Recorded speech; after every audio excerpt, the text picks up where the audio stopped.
Hey, everybody.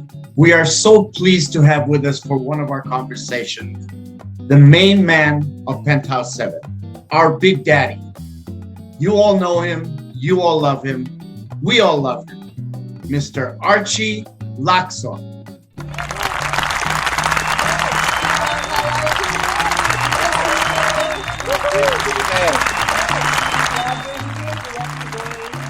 Hey, Archie, we're so thrilled that you joined us. As I was telling you early on, every time we post a video, and our followers have been asking questions about the background of Penthouse 7. So who better to talk about it than you? They want to know, how the group kind of gelled, the different generations.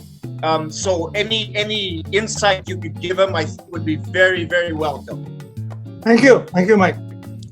We started this many years ago, and our first pilot show, I told them, look, I can't do this regular thing of hosting it every week because I was the country manager of Philippine Airlines in Thailand.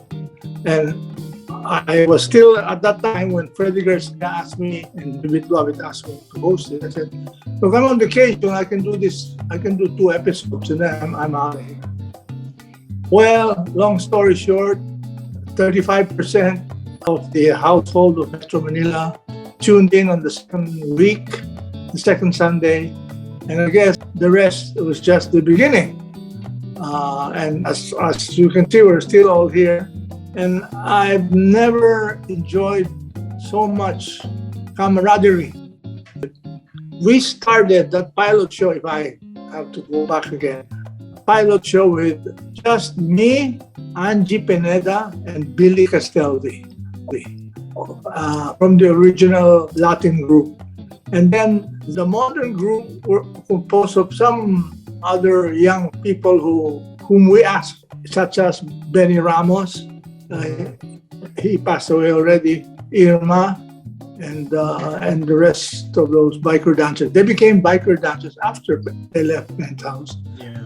Then, Rich Infante, I'd like to really point out here, sort of jettisoned us out of the into stardom. I don't want to use that word; it's so assuming. But Fritz was the one. As a matter of fact, he brought in a great athlete. At that time, to me, he was an athlete named Mike Montserrat, and I remember that well. And I didn't know that little boy Mike, his father Philip was a good tap dancer, but I didn't know Mike, besides kicking soccer, football, was also good in dancing. And that was a welcome turn of events for us in the show. So much so that Duavit, who was one of the cabinet members, talked to Benny Toda of PA, saying that, Benny, can we ask you to let Archie Lacson get out of Thailand and work here in Manila? We need him in the show. I mean, Benny, but we need him in PAL. No, but we need him more here. Because of our connection now with Mike then started the young group.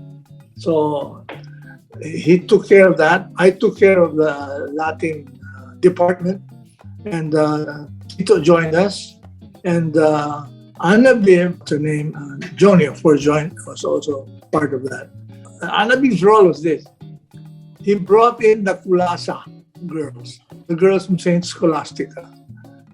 They were the ones who perked up the character of Penthouse 7 when we had Marlene, and also Sandy and Ida. Again, Gina Valenciano, if I remember correctly, he was discovered when he did a Travolance with Coco Hilarel. That's right. I cannot forget that. Gina almost broke her arm because of that dance. And I picked it. I was already ready to call an ambulance. Baka mabali yung kamay ni Gina. So, yung mga side lights that I remember. And then, on the Latin side, Tito Garcia brought in his cousin Mary Lou Verano, and then Castelvi stayed with us, and then he was already a movie actor. But he became a famous movie actor playing James Bond films at that time. So we lost him. And so Nini, Morato, and Rosie from the old Dance Time with Chito joined us. I'd like to mention two stars. Jojo Abella, God rest his soul. He used to be a folk singer, and then somebody asked him to go on board, and we liked him. And then, of course, that's Rayan Fuentes. Rayan Fuentes really changed the whole idea of dancing because he put in his magic in the way he moved. Michael Jackson style of dancing was introduced on our show, and Rayan was really the forerunner of this. So, and the rest just followed the whole of Metro Manila, started to dance. Finally, they saw Mike and people, these two hold hands with a girl partner, Arlene, Sandy, and all of a sudden, pair dancing came out again with the swing. The swing.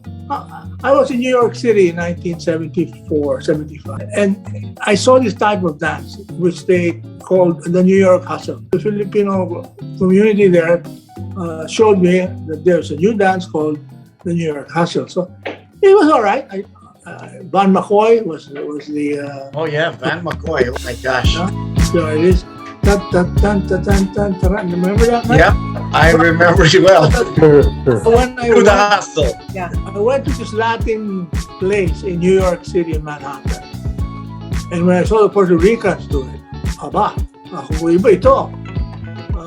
Not like the Filipino in Washington, D.C. demonstrating it to me. This is the one that we sort of helped explode in the Philippines and abroad. So that, in a nutshell, is how our family evolved. The main reason why we stayed so close together is because we all rehearsed in one place, and that was Bel Air. That's right. My wife and I, God rest her soul, took care of all of you, dressed you up, and fed you. Yep. It was such a fun. I think twice a week, it was a party in the house. Thanks to you and Inday.